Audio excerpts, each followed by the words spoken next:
kam treguar shokëve, më thonë, ku e ke atë librin? Edhe unë bëjsha ka i them atë librin e kam në Vlorë. Kështu që e ke shkruar atë librin? Në libër? E kam shkruar këtë të tranzicion. Që 5 deri në 10 vjet. Po 5 deri në 10 vjet. Se pas ka dalë. Kam dështuar. Siç janë dhe plot gjëra të tjera ku në shumë parashikime. Shiko, analiza. Po mirë, sa zgjati sipas te? 5 deri në 10 vjet. Shiko. S'ka mbaruar?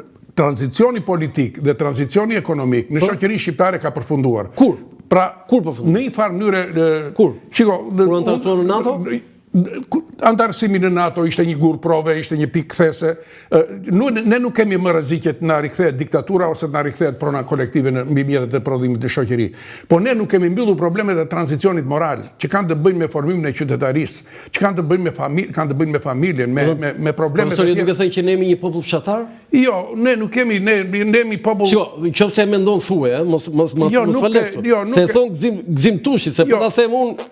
Shiko, ne jemi në një gjendje të amullt dhe në një farë mënyrë duke qenë shoqëria është në krizë, ka një krizë ekzistenciale të saj lidhur me stabilitetin, edhe individët janë pikërisht në këtë gjendje, janë në këtë gjendje kaotike, ku janë të paqartë dhe kjo ka sjellë këto problemet e raporteve që kemi ne me veten, me tjetrin, në struktura të tilla themelore të jetës tonë, në shoqëri, në familje, kudo, në shkollë. Pra problematikat që ne kemi më shumë janë të karakterit social. Aty ne kemi problemet më të mëdha dhe që kërkojnë një përpjekje kolosale, sepse ne nuk kemi të rregulluar mirë ato që quhen amortizatorët kryesor të stabilitetit ekzistencial të shoqërisë. Kush janë këta amortizatorë? Unë të them nga njerë metaforikisht, ne jemi si një shoqëri që janë shkepur të gelat. Domethënë ke parasysh ato pantallonat me edhe rrobat e shkepura me të gela që ecin kështu. Ashtu jemi akoma? Ne akoma jemi në këtë fazë. Bile, unë po them që problemet, nëse do bëjmë një diagnostikim preciz të realitetit tonë, unë do them që ne kemi probleme me institucionet, ato që unë i quaj herpaser të sigurisë morale, institucionet amortizator të stabilitetit social, të cilët janë shumë të rëndësishëm. Sepse ne kemi një përfytërim pak etatist, po të vëshëre gjithmonë ne diskutojmë për çfarë bën shteti, çfarë bën qeveria. Sigurisht shteti dhe qeveria kanë mëkatet e tyre, kanë përgjegjësitë e tyre dhe doje mos i nuk i kanë bërë mirë ato rolet dhe përgjegjësitë që kanë.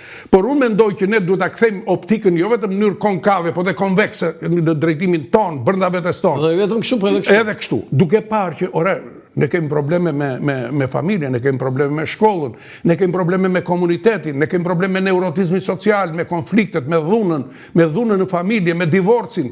Këto jo të gjitha janë në dorë të qeverisë. Ti marrë me radhë, profesor. Tani, ka teori që shprehen që ata ide është liderët e shtetit, president, kryeministri, qeveri, opozita, janë të këqinj, populli është i mirë. Tani, unë po pyes njeriu më kompetent. Ata janë ne, domethënë ne kemi produkt ata, apo i kemi zgjedhur gabim, ose na e kanë vjedhur ata në pushtetin. Shiko, unë mendoj që ky ekuacion është bivalent, të dyja janë të vërteta. Edhe të dyja janë të vërteta. Sa qef kisha ti ishe më i prerë? Jo, janë të dyja të vërteta, sepse edhe ata janë produkti i kësaj shoqërie. Ata janë produkti ynë, kaq? Absolutisht produkti ynë janë ata. Çfarë tjetër kemi pse? Tjetra është që edhe ndikimi jon mbi ta nuk është atje ku duhet. Domethënë prandaj është ekuacioni irreversibël, është i kthyeshëm. Ndikimi është reciprok. Shiko, pa diskutim, ata që janë në bordin e shoqërisë, elita politike e vendit tonë, në këto 3 dekada nuk është se ka qenë lucide, nuk është se ka qenë e përkryer, nuk është se ka... Po si mund të jetë e përkryer? Ne nuk mund të zgjedhim president dhe kryeministër John Kennedy, Eisenhower. Nuk mund të zgjedhim Franklin Roosevelt. Ne nuk mund të zgjedhim, po megjithatë shiko, politika është profesion, është dhe mision. Një nga gjërat që vëre unë, për shembull, po të shikoni dhe fushat në fundit elektorale, janë zgjedhur deputet të rinj. Sigurisht rinovimi i një institucioni politik është i domosdoshëm, apo jo, është për frymarrje. Po ama parlamenti apo ata që merren me politikë nuk hyn në politikë për të mësuar politikën. Po hyn në politikë kur janë politikan. Dhe në këtë kontekst, të them që ne duhet jemi shumë të vëmendshëm në ata që zgjedhim. Domethënë, po bën një kritik për Edi Ramën? Për të gjithë, absolutisht për të gjithë. Jo, një sekond, profesor. Kjo që thatë ju është për Edi Ramën. Pse? Sepse nga 74 deputet që ka aktualisht Partia Socialiste, 53 janë të rinj, pra do e mos edhe prandaj, për shembull tani filloi ajo Akademia e famshme e politikës, që një pjesë prej këtyre tani duhet të ulen që të mësojnë politikën, të mësojnë Të pëlqen ajo Akademia? Unë nuk e di se s'kam pas rastin që të vetë të bëj ndonjë temë ose ndonjë leksion, nuk më kanë kërkuar ndonjëherë, megjithë që në orientim jam koherent me ta, po nuk më kanë kërkuar dhe nuk e di se çfarë bëhet dhe çfarë. Jo, atëherë po e riformuloj pyetjen. Do ishte më mirë që leksionet aty t'jepnin deputetët me përvojë, apo t'jepnin edhe disa profesorë universiteti si puna juaj, sociolog, politolog, njerëz që i njohin shumë mirë teknikën e politikës? Unë nuk e di, zakonisht më them rru nga i njeri që e shumë ta mund të ketë shkruar një libër, sepse natyrisht e ka horizontin shumë të kufizuar. Aq më pak unë mendoj që profesioni i deputetit nuk është profesion empirik. Pra, në qoftë se ti shkon atje për t'ju thënë vetëm çështje militanteske, se si mund të ashtu bashkohemi, të unifikohemi. Unë mendoj që dija është pushtet dhe dijen e kanë ata që dinë. Në këtë kontekst, edhe në atë akademi. Tani prit, më fal profesor, kush ishte ky që është për kë që ka shkruar vetëm një libër? Unë nuk e di se ka nga ata që s'kanë shkruar as i libër, ka prej atyre që do të thënë që ata s'din, ëh? Jo, nuk e thash këtë gjë. Kur e kisha metaforikisht. Edhe ai me një libër që ke diskutuar? Edhe ai më ashtu është, po e kisha fjalën që do të ishte domosdoshme që të kishte prania e politologëve, e juristëve të njohur, të shquar që kanë përvojë. Mirë, jurist për shembull është Fatmir Xhafa aty, sa i flet edhe në aspektin shumë normale është. Normale Fatmiri është. Një autoritet, një personalitet në atë fushë. Është absolutisht. Ka dhe të tjerë, nuk them se parlamenti është i përbërë me njerëz anonim. Ja. Ata që kanë nevojë për kualifikim, për kulturë, do t'i nënshtrojnë kësaj gjë, po ideja ime është që kur i përzgjedhim, në qoftë se thashim, në qoftë se dija është pushtet, atëherë do të thotë duhet të zgjedhim ata që kanë dije. Ata që kanë dije politike, dije të vërtetë, që janë kulturalisht të orientuar. Shikoni, ne erpasere kemi neveri për njerëz që janë me të meta serioze kulturore, në formulim, në artikulim, në sjellje, në gjuhën e trupit, në të gjitha gjërat. Dhe për fat keq, erpasere parlamenti nga një aul e rëndësishme e intelektualit dhe qytetarit është kthyer nga njerë në një platformë që gëlon me toksike, me enë toksike. Dhe ato pastaj interferojnë dhe në jetën shoqërore. Okej, ngacmove me këtë profesor. Tani nga 90-ta deri më sot ne kemi 9 kryeministra që kanë pasur qeveritë e tyre, disa edhe nga 2 në 3. Felevin Fatosano 3 qeveri, Pandeli Majko 2 qeveri, Sali Berisha 2 mandate, po Edi Rama është ai i rekordmen madje. Unë do ta them më saktë, po pak më vonë. Qeverisjet e këtyre 9 kryeministrave, zoti Tushi, i kemi merituar? Kanë bërë ata atë që duhet bënin? Shiko, unë mendoj që ndërrikimet e tranzicionit janë shumë të vështira. Shiko, kur ndodhin përmbysje të tilla, dikur ka thënë një nga këta kryeministër, ka thënë që të ndrosh sistemin nuk është si të ndrosh këmishën. Është i vështirë tranzicioni, është i vështirë. U fillua me populizëm, u fillua në këtë rast, tamam me atë që ka lexuar një libër me që po të kthejmë që u tha që shiko, asgjë nuk vlen, duhet përmbysur gjithçka dhe do filluar gjithçka nga e para, sepse ai që e tha këtë kishte lexuar një libër që ishte terapia e shokut. Dhe ai libër e shkatërroi Shqipërinë. Shkatërroi gjithë në fundit ajo që duhet ndryshuar ishin marrëdhëniet në prodhim, politika, jo mjetet e prodhimit. Forcat prodhuese janë inerte, janë memece. Mjafton të ndryshosh mënyrën se si do t'i vësh. Pra, nuk do të thotë që duhet prishësh ferma, duhet presësh pemët frutore, apo duhet të shkatërrosh fabrika. Ju besoj keni marrë vesh tani që ajo që u shkatruan fermat, fabrikat, uzinat, që ishin 500 fabrika uzina, ka qenë investimi i shërbimit sekret serb dhe këtë ka pranuar edhe zoti Berisha. Aq më keq në qoftë se ata që kanë zbatuar këtë Jo ka pranuar zoti Berisha, zoti Ngjela e tha në intervistë me mua, ka thënë 500 fabrika dhe uzina të shkatruara dhe $20 milion Shesheli i tha Miloševićit, ku janë tha? Ja ku janë, si e shkatruar Shqipërinë. Është vërtet. Këtë e ka pranuar zoti Berisha. Unë po marr vetëm një gjë, po marr vetëm fabrikën fabrikën e llampave në Vlorë.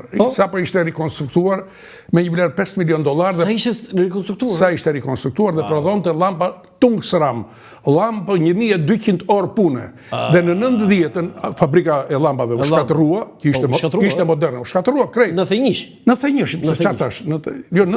Jo, në thënjëshin. Dhe ne filluam të merrim lampa bulgare, dhe unë mbaj mend që blinim në shtëpi dhe ato nuk shkonin as 3 ditë, 4 ditë, kurse ajo lampa e fabrikës së Vlorës shkonte 1200 orë pune.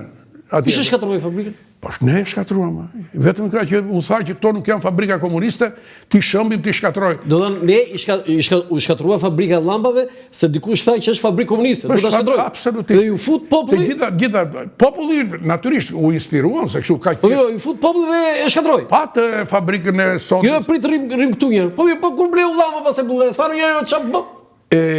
Tani ato mësimet që nxjerrin pas mësimit nuk kanë më vlerë. Kjo ishte çmenduri kolektive? Ishte një marrëzi kolektive, është marrëzi kolektive, zakonisht këto janë raste kur ide të caktuara, ideologji të caktuara indoktrinojnë masa të mëdha. Më pëlqeu shumë kjo. Përveç fabrikës së llambave, çfarë pe vetë që ke qenë aty vetë do të jetë merruar se si po e shkatronin? Po u shkatruan shkollat, institucionet themelore. Jo, nga këto uzina fabrikat. Atje të gjitha fabrika, sot PVC-ja u shkatrua, fabrika e qimentës u shkatrua, kombinati i konserva që prodhonte Telman, po, që prodhonte vërtet teknologji e vjetër ishte, por i prodhonte konserva, prodhonte të gjitha salcërat e gjërë. Po, këtë do të pyesja, mos ajo teknologjia ishte e viteve... Miku im, teknologjia mund të reformojë, mund të përmirësoj, element teknik. Sigurisht, fabrika e llambave mund të ketë pasur 300 punëtor, dhe ajo duhet kishte 100 punëtor, se me 300 punëtor, se si që dini atëherë në kohën e komunizmit, vendet e punës hapeshin, futu merë, sepse ndajshin 5 lek për 5 lek dhe me aq shtyej. Kurse mund të ndryshonte teknologjia, mund të paksoheshin ato, po jo të shkatërroheshin në zero. Dhe sot praktikisht ne nuk prodhojmë, po merr ti fabrikën e telave në Shkodër, ishte tërë për eksport, uzina e precizionit në Korç, ajo e bakrit në Rubik. Se kishe dhe kështu si kombinati i Elbasanit, metallurgjik, që ishte i panevojshëm. Ato pasta ishin grandomanit. Një bombë bërthamore. Ishin ato grandomanit e Enver Hoxhës dhe politika e tij autarkike për t'i prodhuar gjithçka në vend, ishte një marrëzi. Domethënë imagjino deri do prodhonim traktore, do prodhonim automobile, ku diun mirë që sa dhe për aeroplan, por nuk e kishte ti kapacitetin. Po llamba po.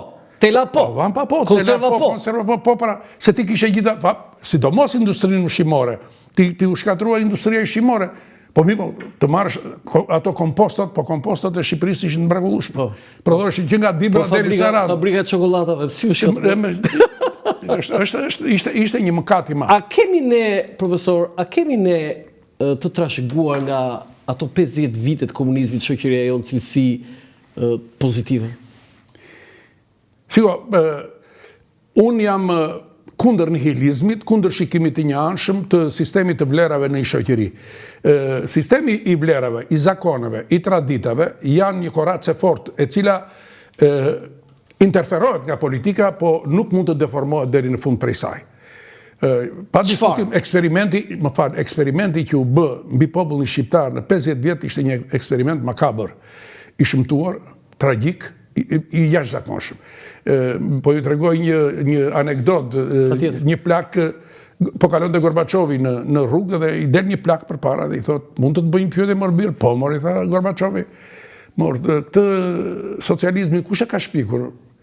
Gorbaçovi e kuptoi që mund të ishte një çik me ironi dhe i tha, po, besoj ndonjë politikan do këtë qenë. Po, me siguri, tha, politikan do këtë qenë, se po të ishte njeri, këtë eksperiment do ta bënte me minjt dhe jo mbi njerëzit. Në Rusi kjo? Po. Edhe kjo është një anekdot që qarkulloi gjërësisht në ish Bashkimin Sovjetik. Pra, në këtë pikpamje, ai sistem e përçudnoi njeriun, shoqërinë e ktheu në turm, lullëzoi cinizmin, hipokrizin. E urreje, profesor, atë sistem? Absolutisht. E urreje?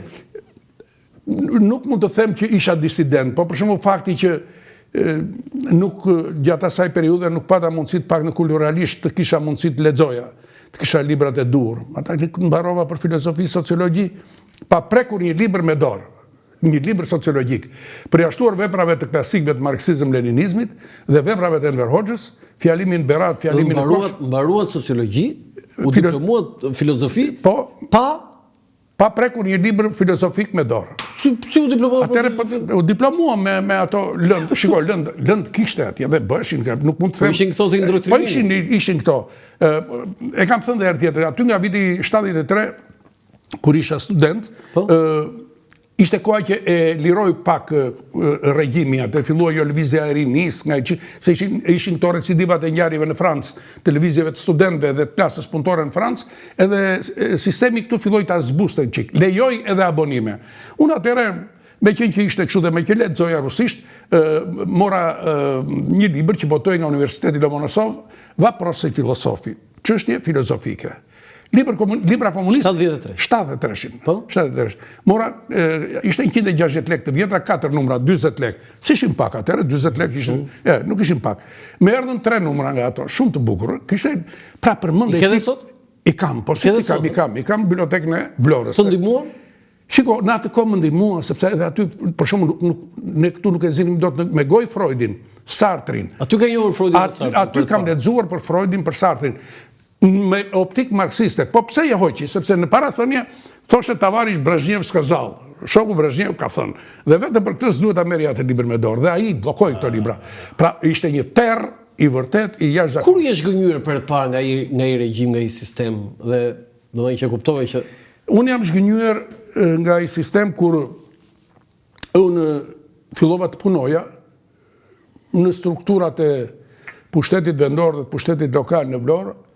Dhe vitet 80. Në vitet 80 dhe vija re që ishte një parim i përgjithshëm i vendosjes atë që thotë drejtorojit Gomarit Parakalit. Të Gomarit Parakalit. Do në Vlorë vendose Gomari për Parakalit. Absolutisht. Ata që drejtonin ishin me nivele mediokre. Akoma kishte nga ata që ish partizan të luftës dytë botërore që duhet drejtonin në sektor. Akoma ishin në përvende të caktuara dhe ti duhet i dëgjoje me veneracion dhe duhet mbaje shënime nga mediokriteti i tyre. Ishte të mërshme. Po më tregoni një rast veçantë. Po, raste, plot raste. Për shumë, bje fjale, shkonin për të diskutuar një dramë caktuar, me që unë në atë kohë mbuloja sektorin e kulturës.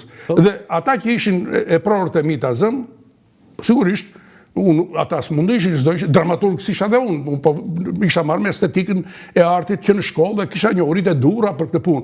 Por të cako isha dhe drejtori teatrit dhe estradës profesioniste të Vlorës. Që që, mirë po, të azëm, diskutoj për një skenë atje, ishte një skenë që këta partizanët duhet të merrnin një familje të bënin për vete, mirë po a ishte në kundur i zotit shtëpisë, se një ishte vrarë në luftë dhe shkojnë të dhe i trokasin.